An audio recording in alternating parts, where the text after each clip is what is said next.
अगला दे रखा third number reaction, how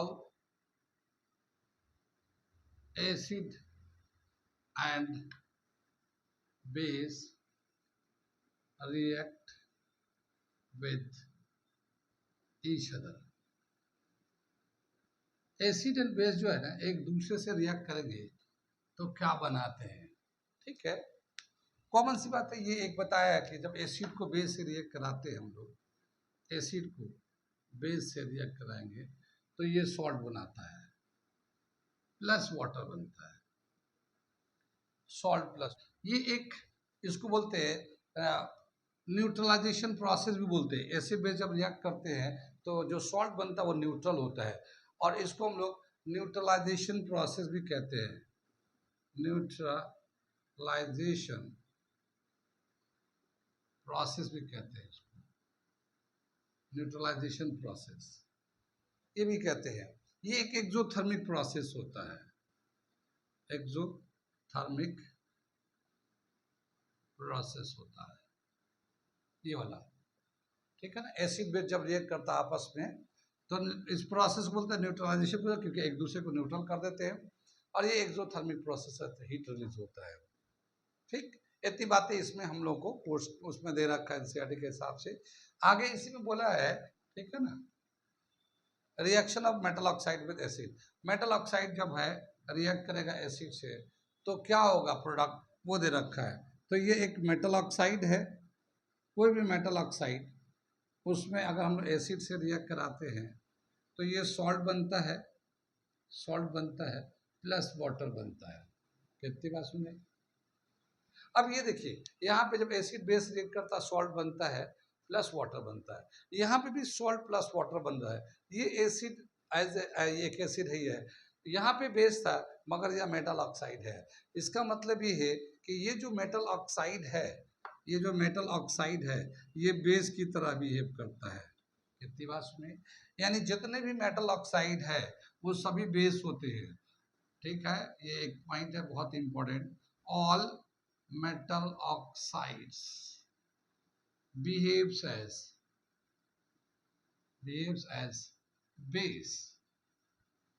ये सब बेस की तरह बिहेव करते हैं। मेटल ऑक्साइड जैसे हम लोग कैल्शियम ऑक्साइड लो, कॉपर ऑक्साइड लो, जिंक ऑक्साइड लो, और भी आयरन ऑक्साइड लो, और भी जो भी लेना है ऑक्साइड ऑफ मेटल, मेटल जैसे कि सोडियम ऑक्साइड है, कोई भी मेटल का ऑक्साइड लो, वो सभी जो है वो बेस के तौर पे यूज होते हैं या बेस की तरह बिहेव करते हैं।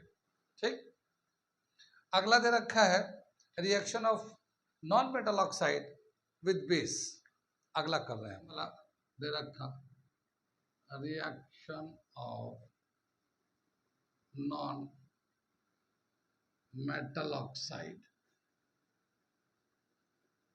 With base.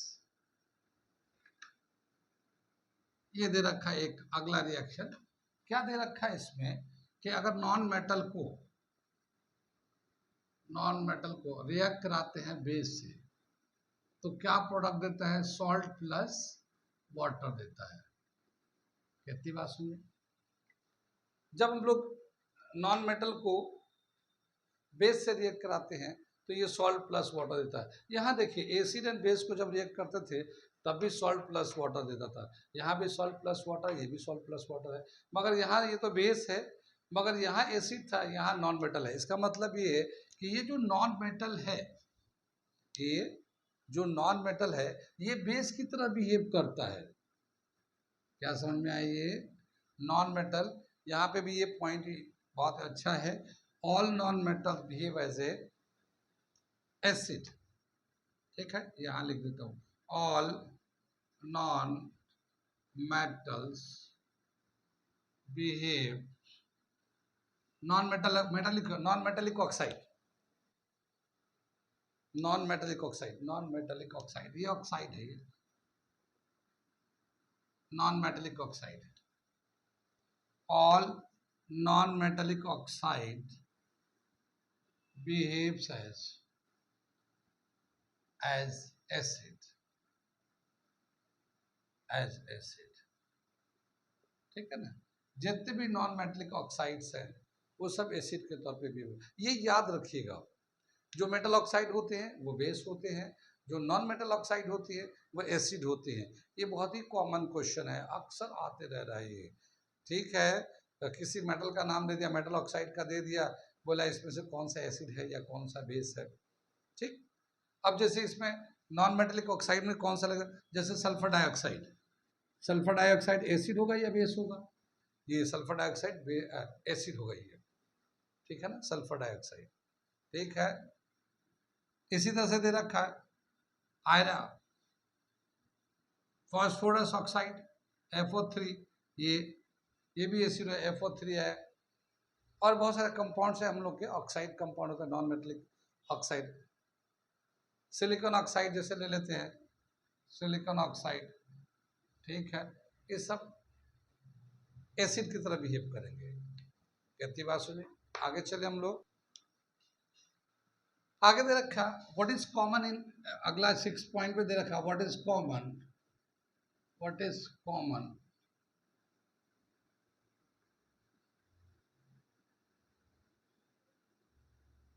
कॉमन इन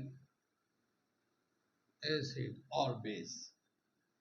ठीक है ना, एसिड एंड बेस में क्या कॉमन होता है? देखो, जितने भी एसिड होते हैं उसमें हाइड्रोजन होता है। जब भी कभी हम लोग उसको रिएक्शन कराएंगे तो वो हाइड्रोजन देता है, तो hydrogen is common in all acid. ठीक है, hydrogen is common in all acid.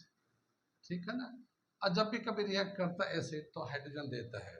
ऐसे बेस भी है, ठीक है, जब बेस भी है, बेस ऑल्सो, जैसे sodium hydroxide, base also gives,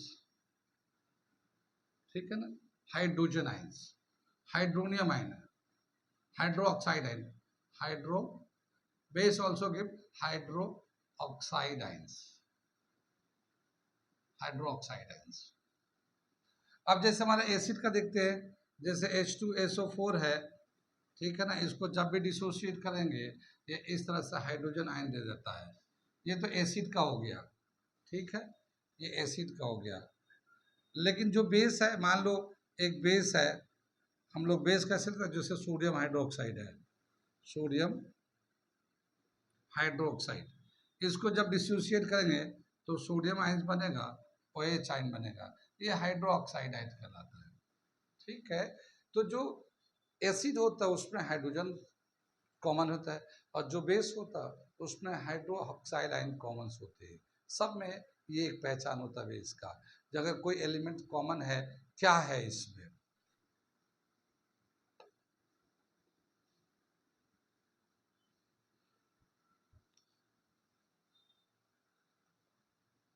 आगे ये एक रिएक्शन दे रखा है, 7वां नंबर दे रखा है।